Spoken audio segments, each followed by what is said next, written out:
તો જુઓ ભાઈઓ, આ મરચીનો રોપ જે થઈ જવાનો છે, પણ થોડોક લાલેડાને ખાઈ ગયા હતા, પરિણામે આછો થઈ ગયો છે, પણ વાંધો નહીં આવે. અને આ જોવો ભાઈ, કપાસિયા હજી અમુક તો બબ્બે પાંદડે જ છે. 4 વાર બિયારણ નાખવું પડે. જો આ બધા થાણા બુરાણા છે, હવે થાય પછી ખબર પડે. આવો આવો.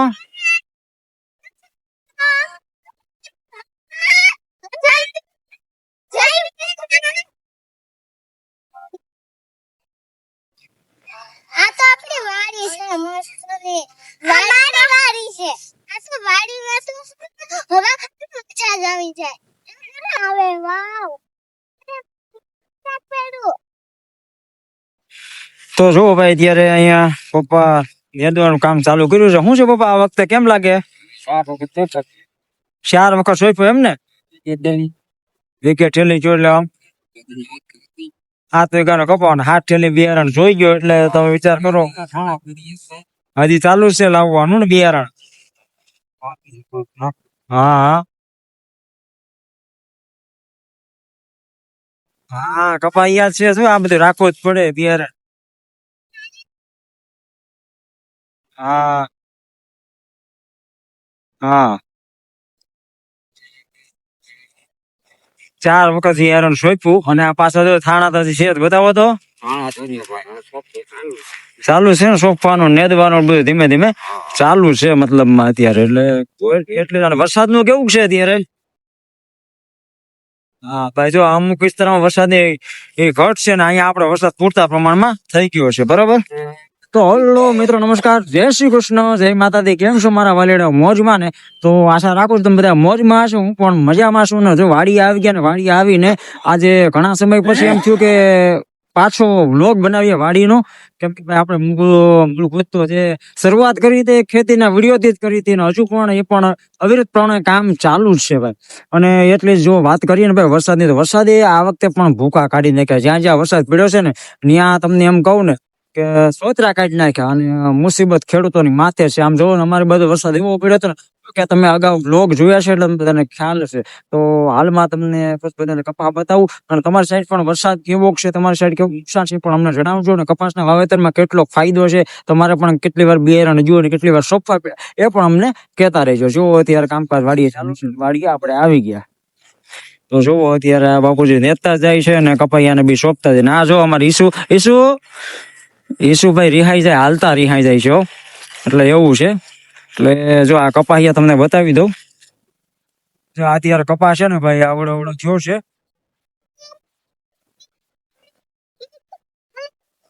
ક્યાં? હા, જો ઈસુ જોવે છે બધું. હા,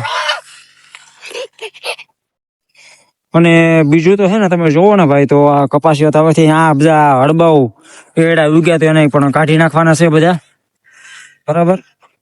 અને કપાસ તો હવે બસ ભગવાનની દયાથી થઈ જાય તો વધારે ફાયદો. કેમ કે આપણે જનરલી છે ને ભાઈ, જોવા જાય ને તો 4 વખત બિયારણ નાખ્યું છે. 4 વખત તમે ખર્ચો ગણો, હજુ તો શરૂઆત જ છે. હવે આ ક્યારે ઊભું થાય ને આમાંથી ક્યારે ખર્ચ વળે ને, એ તો બહુ દૂરની વાત છે. પણ ખેડૂત તરીકે તો આ બધું કામ કરવું જ પડે. તો હવે હું તમને કપાસ બતાવતો જાઉં. હવે આ કટકીનો કપાસ તો તમને બતાવી દીધો છે. અને હજુ જો આ બધા સોફા થાય ને, બધા હજુ પાછા ધીમે ધીમે એટલા ઉગ્યા. એટલે હજુ શરૂઆત જ છે બધી ઉગવાની. હવે પાછો વરસાદ જો થાય ને, તો આ કપાયા પણ કઈ થાય જ. તમે જુઓ અત્યારે વાતાવરણ એવું જ છે. અને ઈસુ જોવો અત્યારે વાડીએ આવીને ખૂબ મજા આવી ગઈ. અને દોડે છે, રમે છે, અને મજા આવી ગઈ. અને હજુ તો આમાં હાથી હરડ આંકવાનું પણ બાકી જ છે. કેમ કે હાથી હાલી જાય ને તો શું છે, થોડો ઘણો ફાયદો થઈ જાય. તો આ કપાસિયા છે ને તરત નીકળે આગળ. કેમ કે જ્યાં સુધી આ નીંદણ ઓછું ન થાય ને, ત્યાં સુધી એને આગળ વધવામાં બહુ તકલીફ પડે જ. પણ બસ આ એકવાર નેદાઈ જાય, અથવા તો નેદવાનો પ્લાનિંગ તો કદાચ ઓછો છે. પણ મારા ખ્યાલથી એકવાર હાથી હાલી જાય ને ટ્રેક્ટર, તો વાંધો ન આવે. આ ઈશાનીને બહુ મજા આવે. ઈશુ, બહુ મજા આવે ને વાડીએ? ઈશાની હવે જવાબ નહીં દે જો. અને આ અમારે જો જયસુખભાઈ ને પીલું ને બે આવી ગયા. જો હાય કરતા આવે. કેમ છે ભાઈ કપાસમાં આ વખતે? ઠીક છે ને? જો ઈસુ ને પીલું ધમાકેદાર હવે ધબધબાટી બોલાવે. અને તમને ઓલા ખેતરમાં પણ લઈ જાવ ને ત્યાં પણ તમને હે ને કપાસિયા બતાવી દઉં. તો આ બધા ઉજરી ગયેલા છે એવું છે. હવે ઓલા ખેતરમાં તમને હું લઈ જાઉં છું, હાલો. તો જુઓ, અત્યારે છે ને હું તમને એમ વાત કરું ને ભાઈ, તો આપણે બીજી કટકીમાં આવી ગયા હે, બરાબર. તો આ છે બીજી કટકી છે. ઓલી કટકીમાં પણ 4 વીઘાનો કપાસ છે ને આમાં પણ આપણે 3 વીઘાનો કપાસ, ટોટલ 7 વીઘાનો કપાસ છે. જેમ પપ્પાએ આગળ વાત કરી એ પ્રમાણે કે ભાઈ 7 વીઘામાં 7 થેલી જોઈ ગયું ને હજુ પણ બિયારણ તો સોંપવાનું ચાલુ જ છે. કેમ કે વરસાદના પાણી લીધે જે પણ કપાયા વ્યાઈ જાય એટલે પાછા થાણા બુરવા જ પડે. જોકે લગભગ ખેડૂતોને ખ્યાલ જ હશે, બરાબર. અને તમારી બાજુ પણ આવી રીતનું હોય તો પ્લીઝ કમેન્ટમાં જણાવતા રહેજો અને ખેડૂત તરીકે લાઈક કરતા રહેજો. તો હાલો તમને આગળ બતાવું. તો જો આ બધા કપાસિયા છે ને હાલમાં થોડા ઉજરતા આવે અને આ ઉજરી ગયા છે. અને આ મરચીનો રોપ છે જે 73 ને લાલેડા ખાઈ ગયા હતા, પણ હવે એટલો થઈ ગયો છે. વાંધો નહીં આવે, ધીમે ધીમે થઈ જશે આગળ. અને આ કપાસ છે, બાકી આમાં હાથી ને બધું હાલી જાય ને એટલે એકદમ મસ્ત થઈ જવાનું છે.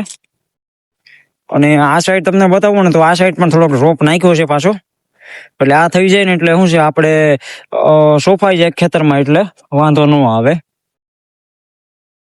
અને કપાસના તો હજી ઉગતા જ આવે, 2-2 પાંદડે છે અમુક ને બીજા બધા થતા જ આવે છે. અને આ આપણે શું છે દવાના છાંટી હતી તો ખડ છે ને બળી ગયું. ને બાકી બધું તો જોવો, વાતાવરણ પણ અત્યારે છે આમ વરસાદ એવું લાગતું હતું કે આવે એવું છે. વાદળ તો બંધાણું પણ ન આવે તો અત્યારે સારું. આમ તો વાત કરીએ ને કે અમુક વિસ્તારોમાં છે ને જરૂર છે વરસાદની. આપણે હમણાં વરસાદ ન આવે ને તો ખેડૂતો શું ને કામે લાગી જાય અને હાથી હરોળ ને બધું હાલી જાય ને તો વાંધો ન આવે એવું છે. તો હવે હાલો, હવે આ ખેતરનો કપાસ પણ તમને બતાવી દીધો ને હવે વાડી તરફ આપણે આગળ જઈએ. તો હવે પાછા વાડીએ આપણે જઈએ છીએ. અત્યારે હજી આમાં જોવો ખડ બધું જામ્યું છે, પણ આ બધું એકવાર હાથી ને બધું હાલી જાય એટલે બધું આ નીકળી જાય. હે થોડું નથી આવી, અહીંયા આવો. કેવી મજા આવી વાડીએ? એમ ને મોજ આવી કે ને? પાણી અહીંયા છે? હા, એટલે ઈ છે ને ભાઈ ઈશાની નાનપણની ટેવ છે કે જોવે ને ત્યારે ખૂબ જોતી ભાઈ, એટલે પાણીનું કહે છે, બરાબર. હા, પીલું ને મોજ કરે. હે અને આમ તો ભાઈ ખાસ કરીને વાત કરીએ ને તો ભાઈ ખેતીમાં છે ને આ હાથી હરોળ હાલી જાય ને પછી મસ્ત થઈ જાય, જેથી કરીને કપાસનો વિકાસ પણ થાય. આમ તો દરેક પાકનો વિકાસ થાય. હા જો આમાં જે હાથી હાલી ગયું છે ને સરસ થઈ ગયું, જેથી કરીને આગળ વિકાસ થાય જ. હશે ને એ હળદર છે.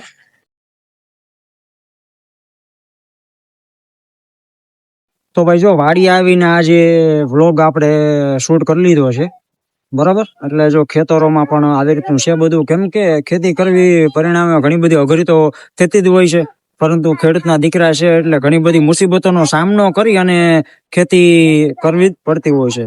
તો બસ આજના બ્લોગમાં એટલું જ. અને ખેડૂત પુત્રો પ્લીઝ ખેડૂતોને સપોર્ટ આપજો ભાઈ, કે જેમ બને એમ ખેતીના વ્લોગ છે વાયરલ થવા જ જોઈએ. અને વધારે ભલે આપણા વ્લોગમાં બહુ કઈ મજાક જેવું ન હોય, પણ મજા આવે એવો સાદો અને સિમ્પલ વ્લોગ આપણે બનાવીએ છીએ. તો ચાલો હવે મને રજા આપો, પાછા નવા વ્લોગમાં મળશું. ત્યાં સુધી સૌને જય શ્રી કૃષ્ણ, જય માતાજી અને જય જવાન જય કિસાન.